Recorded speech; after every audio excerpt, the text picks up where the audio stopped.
Почитувани гледачи, добар ден и добре дојдовте во уште едно издание на емисијата Неделно попладне на програмата на ТВ каналот ВИС, емисија која и денес има за задача вашето убаво неделно расположение да го направи уште поубаво. Се надевам дека ќе успееме во тоа. И се надевам дека ќе успееме и тоа од прва, бидејќи моја гостинка е доктор Ана Витанова Рингачева, наша сограѓанка, позната, призната во својата работа, универзитетски професор на Универзитетот Гоце Делчев во Штип, книжевен критичар, поетеса на времето, предпоставувам се уште и така натаму и така натаму. Добар ден, добре дојдовте во нашава емисија. Благодарам на поканата, добро ве најдов. Ова е покана со повод, ова е разговор со повод, а поводот е една убава меѓународна награда. Да им појасниме на гледачите за што станува збор. Така, значи, станува збор за книжевната награда Горан Бујик, која што награда ја доделува Задарскиот огранок, значи огранокот во Задар, Република Хрватска, кој што всушност представува огранок на Хрватското книжевно друштво. Како што е друштвото на писателите на Македонија, па некаков огранок да кажеме во Струмица. Така, тоа е огранок, Задарскиот огранок е огранок со подолга традиција. Така. Сушно станува збор за име, за да појаснам на гледачите за што станува збор. Кој е Горан Бујич? Така станува збор за веќе покоен хрватски новинар, есеист, критичар, човек кој што поет, така, човек кој што во своето време оставил голем печат тогаш во хрватската публицистика. Меѓутоа прерано го напуштил овој свет, починува 2011 година и во негова чест Задарскиот огранок го ја востановува наградата, книжевната награда Горан Бујик. Награда која што се доделува на книжевници, научници, и од Хрватска, писатели, но и од Хрватска, меѓутоа и надвор од Хрватска. Така. Па така за оваа година 2019 еден од добитниците, односно интернационалната книжевна награда Горан Бујик ми припадна мене. Браво. И во категоријата млади книжевници, новинари, есеисти, критичари и слично на колегата Стефан Марковски. Да, две награди доаѓаат. Две награди во нашава земја, една награда оди за животно дело на господинот Неделјко Јусуп, станува збор за основачот на познатото хрватско списание Задарски лист, кој што оваа година прославува 25 години јубилејот своето постоење. А за сите тие награди одлучува меѓународно жири. Така. И колку што ја знам, нашава земја партиципира во тоа жири со Васил Тоциновски. Така е, со професорот Васил Тоциновски, тоа е меѓународно жири. Инаку да кажам дека иницијативата за да се востанови една таква награда е на професорката Жаклина Кутија, позната критичарка во Хрватска, и таа е дел од стручното жири. Понатаму, оние што ги знам, Никола Шимич Тонин, Анте Грегор, значи тоа се големи имиња во хрватската книжевна критика воопшто, а од Македонија е професорот Васил Тоциновски, бидејќи знаете дека македонските книжевни друштва и хрватските книжевни друштва имаат воспоставено соработка и доста често соработуваат на различни полиња, меѓутоа полето книжевност посебно го негуваат. Имаат во Хрватска и македонско книжевно друштво, изданија на наши писатели во Хрватска и обратно. Супер. Она што треба да го знаат гледачите дека овие награди не се доделуваат по принципот ајде ке конкурираме, така, па ќе добиеме награда или нема да добиеме, туку тоа е награда по заслуга, така? Така некако, значи тие имаат увид во биографиите на сите оние кои што влегуваат во таа потесна конкуренција, со тоа што тие вие праќаат поканата да испратите ваша биографија и што се сте сработиле на полето на книжевноста, публицистиката, науката воопшто или во новинарството.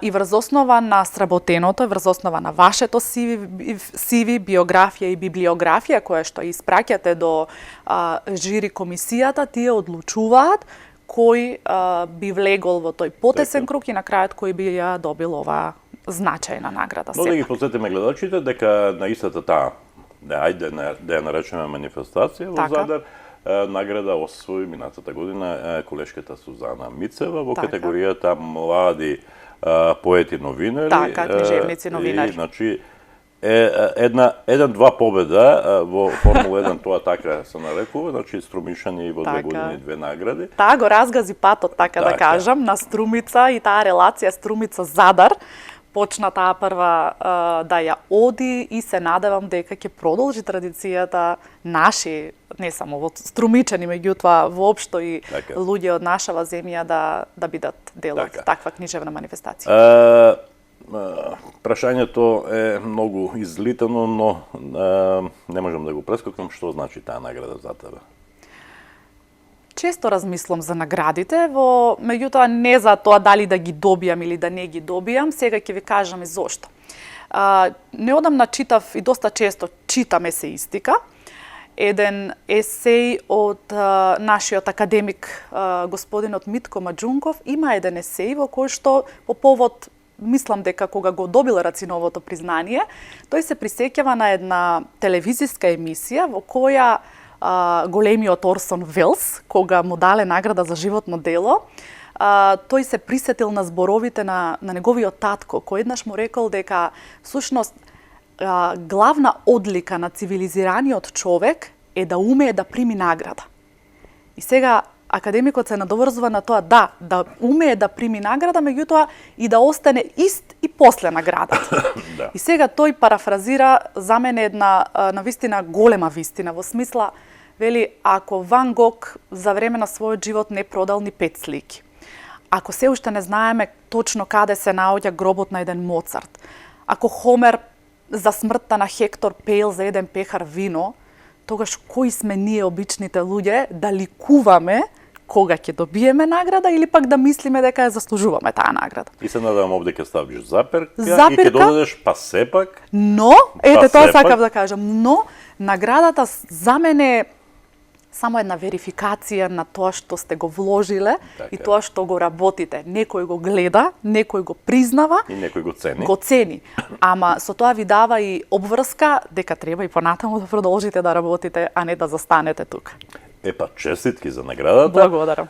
Иако таа се уште не е доделена официјално, тоа ќе се случи кога? Тоа ќе се случи на 28 ноември оваа година во Задар. Тоа е всушност роденденот на Горан Бујик. Тоа е денот кога се родил и во чест на неговиот роден ден се прави таа манифестација односно тоа доделување на наградите со представување на добитниците, на тоа што тие го сработиле и една мала свечена зорска судба. Ајде да се договориме, значи после 28 ноември повторно да се најдеме на исто место и да видиме како тоа поминало во Загреб, твоите импресии кои се и така. Добро, јас се надам дека тие награди нема да те заобиколуваат и во иднина, дека ќе доаѓаат во вистински раце. Со Ана Витанова Рингачева може да се разговара на милион теми, ама ајде да начнеме само неколку. Вие сте дел од друштвото кој го носи името на Иван Василевски. Започнавте многу амбициозно и како дел од тие ваши амбиции се случи списанието Зенит, кој веќе доживеа 2 своји изданија. Колку се задоволни од досега сработеното и работите ли веќе на третото? Навистина Зенит стана дел од мојот живот и од животот на сите мои пријатели со кои што заедно го работиме во локални рамки, меѓутоа и со меѓународната редакција со која што се работуваме. И секојдневно живеам со Зенит, заради тоа што постојано се примаат текстови, се редактираат текстови, се селектираат и слично.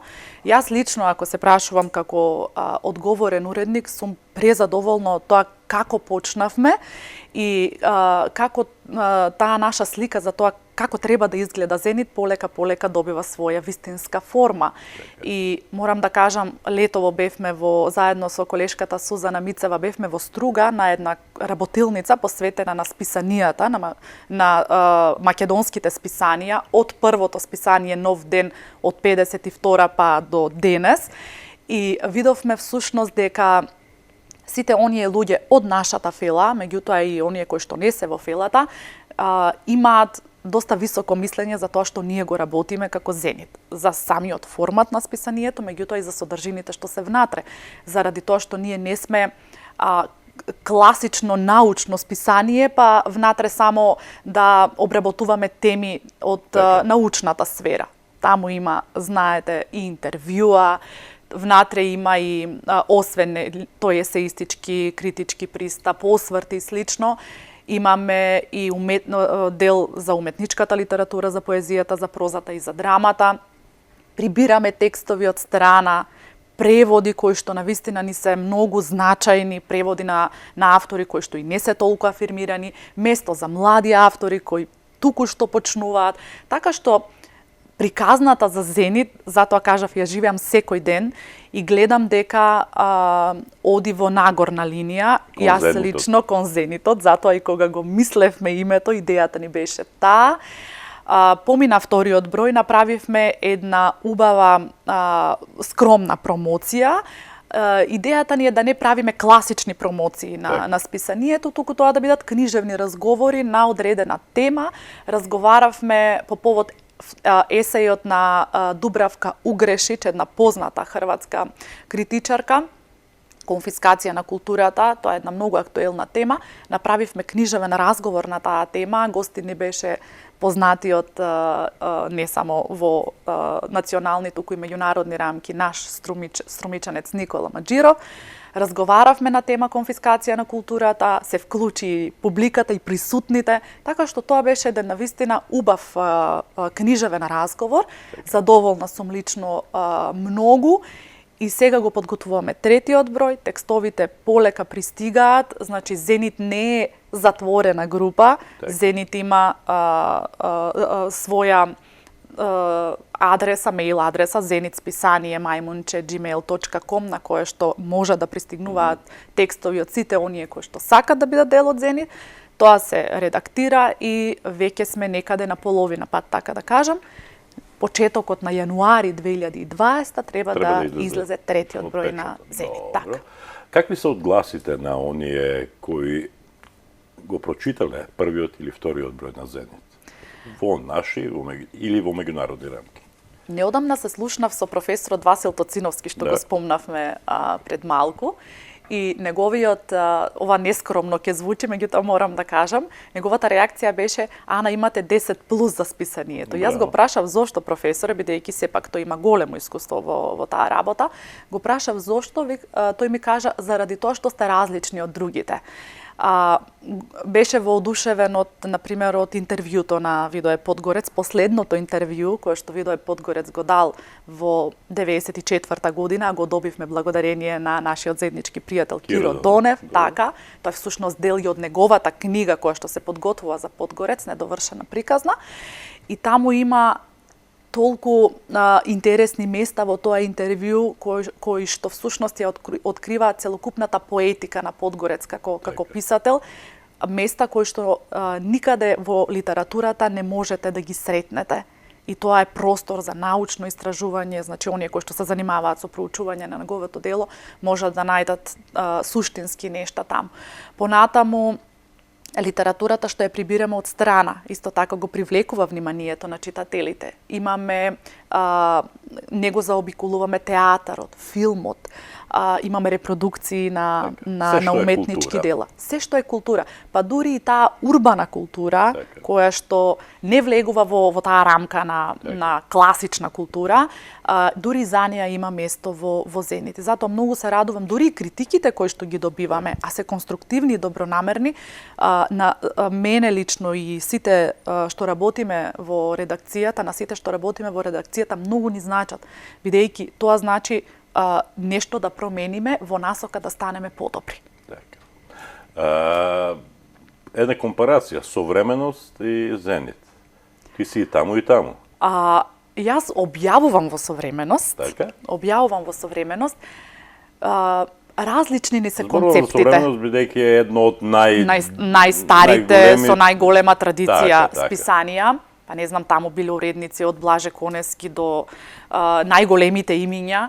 Современост има континуитет кој што ние со години наназад, кој што ние можеби нема да доживееме, во смисла годините се многу во кои што екзистира современост. Се надевам дека и Зенит ќе не надживее сите нас, па генерациите кои што ќе дојдат по нас, ќе продолжат да го работат и да го живеат нашиот сон и ќе бидат подобри од нас. Меѓутоа, современост има една концепција која што е повеќе науката, книжевната критика, така некако има некоја рамка која што ние ја почитуваме бескрајно, меѓутоа нашата цел беше да излеземе од таа рамка во смисла урбаното да го потенцираме или авангардата да ја фатиме. И инаку современост е местото каде што и јас и многу поголеми имиња од мене објавуваат, така што таму можете да видите каде сте, до каде сте. И затоа го почитувам бескрајно. Таму е Стефан Марковски всушност еден од главните уредници. Така. Твоите ангажмани за и околу Зенит не те спречуваат да бидеш таму-ваму на разноразни конференции со своји научни трудови, со своји реферати. Што помина во изминатиот период на тој план, што те очекува во наредниот период? Така, мојата работа како универзитетски професор бара и вложување во науката, заради тоа што јас не сум само наставник, туку сум веќе и научен работник, тоа е составен дел од мојата работа. Минатиот месец, 26 и 27 септември, бевме заедно со Иван Котев на еден многу убав научен симпозиум во Кратово, во организација на Институтот за фолклор Марко Цепенков и Македонското етнолошко друштво. И темата беше доста широка, меѓутоа многу интересна, мултикултурализмот во погледнат низ призмата на фолклористиката и етнографијата. Таму имав свој излагање на тема русалиите, бидејќи ги истражувам русалиите од еден поинаков аспект, како игри од шамански тип. Тоа е дел од мојата докторска дисертација, меѓутоа русалиите како споделена вредност кај македонците и кај власите. Заради тоа што најдов при моите истражувања во Гевгелиско-Валандовскиот регион, најдов на кажувања за тоа дека русалиските игри ги играле и влашки групи, значи наши луѓе во влашките села во Гевгелиско, тоа се оние 3 села во Влахо-Мегленската област, Ума, Серменин и Конско, кои што за жал денес се раселени, меѓутоа некогаш во 40-тите години на минатиот век имале активен духовен живот. И таму се играле русалиските игри во тие 12 на крстени денови и во исто време во селата кои што се населени исклучиво со македонско население, повторно зборувам за Гевгелиско, тоа се селата Петрово, Стојаково, Миравци, исто така се практикувале тие игри. Мене ми беше тоа многу интересно да кажам дека, односно да потенцирам дека таа потреба на човекот да се заштити од злото, што е всушност и основната цел на русалиските игри, била подеднакво иста, без разлика што едните биле македонци, другите биле власи. И тој мултикултурен диалог не е нешто ново што го измислија сега, нели да кажам, современиве и политичари, сите оние кои што цело време зборуваат за мултикултуралноста во Македонија и пошироко, тоа го практикувале нашите предци во тој соживот во кој што живееле сосема природно, без тоа да го потенцираат. За тоа зборував на тој симпозиум, беше многу убав. Тоа што следува на 22 и 23 ноември е меѓународниот Балкански симпозиум, исто така во организација на Институтот за фолклор Марко Цепенков, ќе се одржи во Скопје на една тема фолклористиката како предизвик.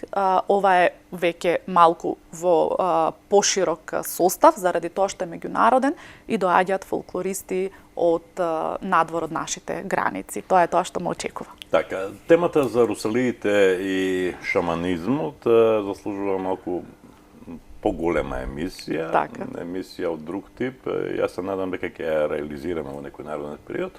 А кога сме веќе кај шаманизмот, за него ја направи твојата докторска дисертација. Така, Ана Витанова од МР стана ДР. И колку што ја знам, твојата докторска дисертација ќе биде ставена во Корици. Така, тоа веќе се случи. Кога? Така, тоа веќе се случи. Да. Исклучително сум среќна заради тоа. Еднаш спомнав, помина книгата на минатата година на конкурсот на Министерството за култура и оваа година веќе сето тоа што јас го работев 6 години како докторска дисертација, веќе влезе меѓу корици. Вината е на Нове Цветановски, нашиот заеднички пријател, еден голем професионалец и човек кој што секогаш сериозно пристапува на книжевноста и на науката. Да, Македонека литера, така, тој е издавачот. Книгата е веќе готова, за некој ден, два треба да излезе конечно од печатница. Шаманизмот во македонската народна традиција, така го ставивме насловот, тоа е еден обемен труд, дури скративме нешто од тоа што беше како текст во мојот докторат и кога ќе излезе книгата, мислам кога ќе биде веќе физички во моите раце, тогаш би можеле да направиме една емисија заради тоа што шаманството како феномен кој што светот го познава уште од своите прапочетоци, има своји реликти и своји остатоци во македонската народна традиција и што е уште за мене позначајно во еден мал локален фолклор како што е струмичкиот.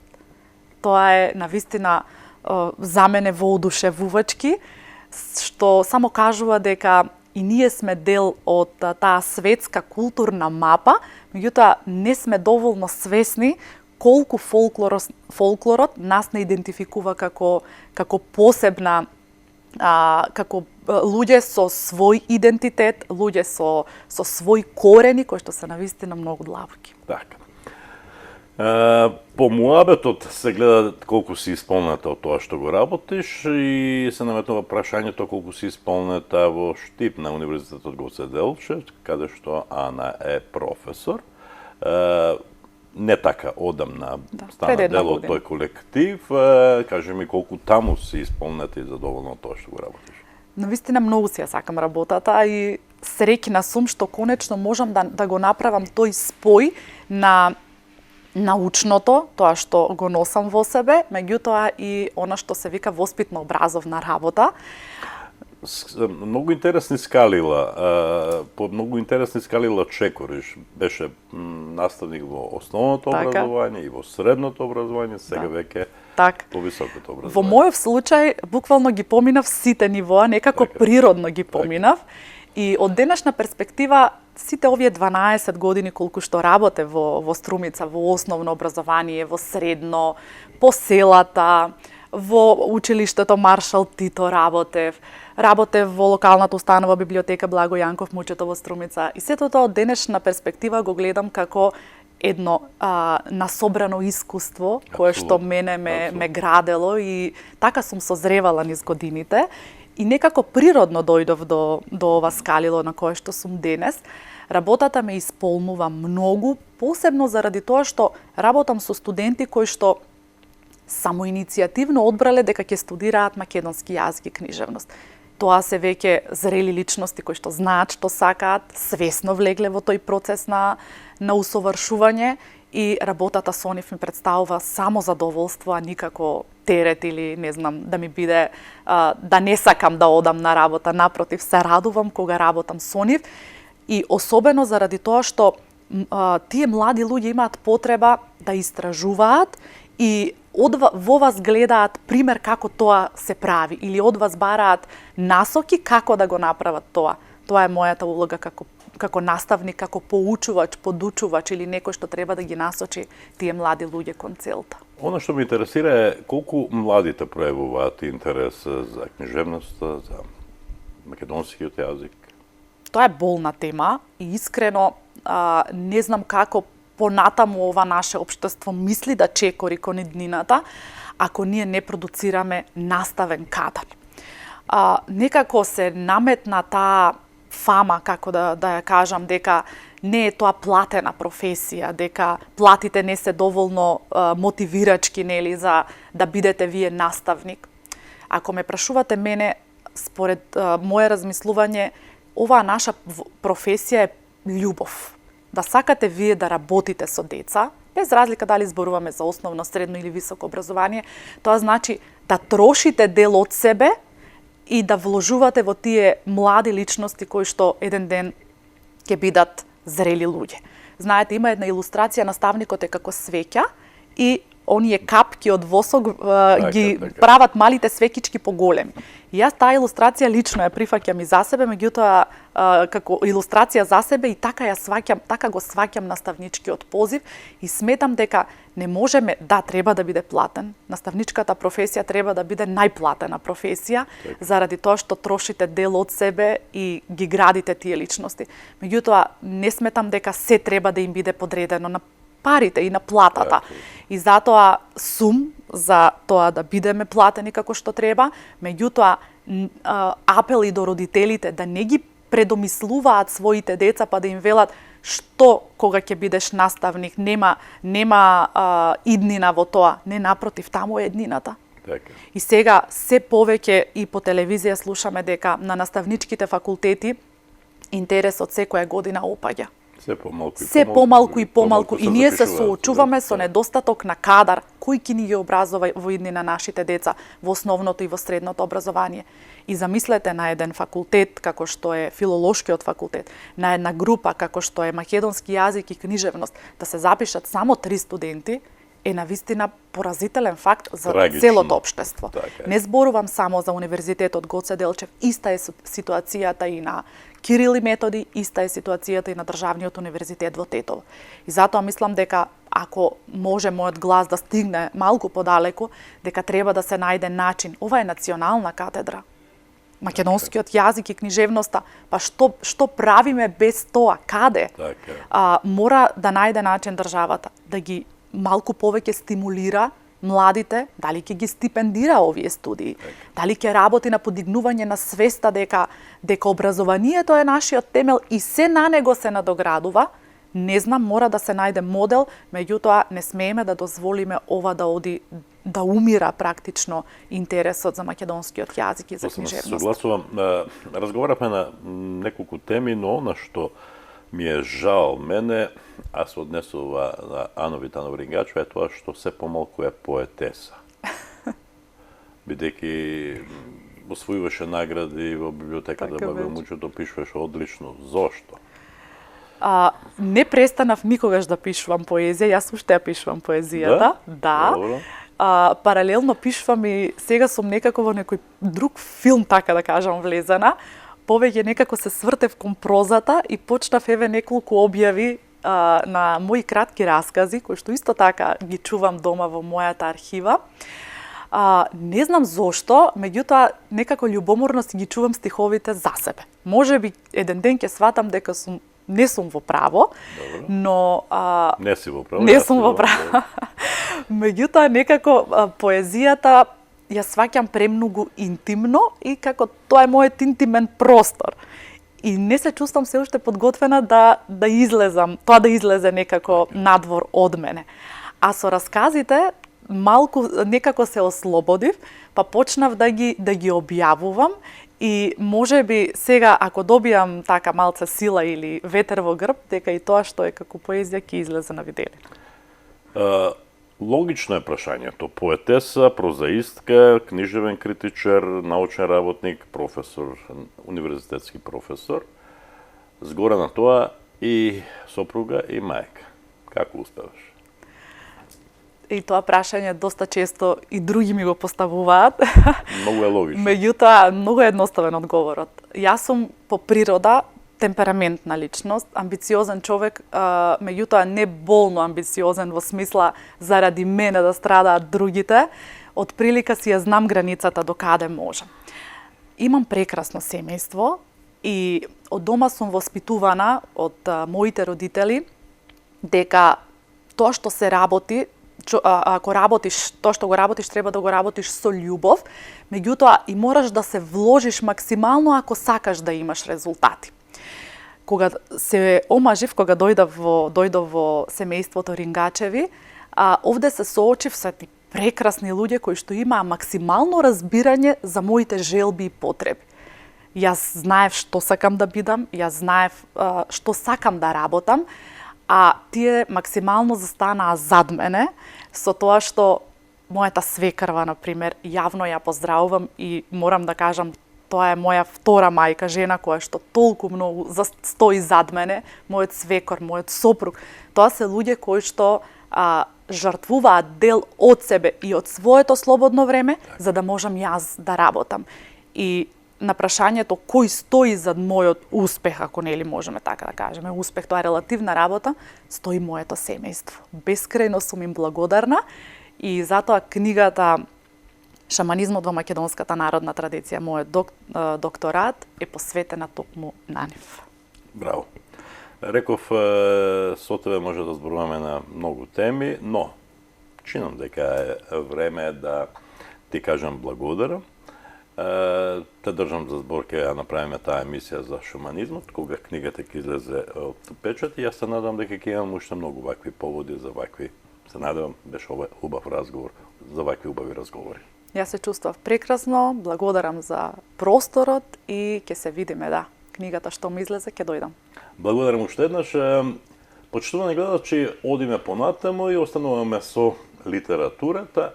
Проследете го разговорот со господјата Вајсман од Израел и со нашиот поет Митко Гогов.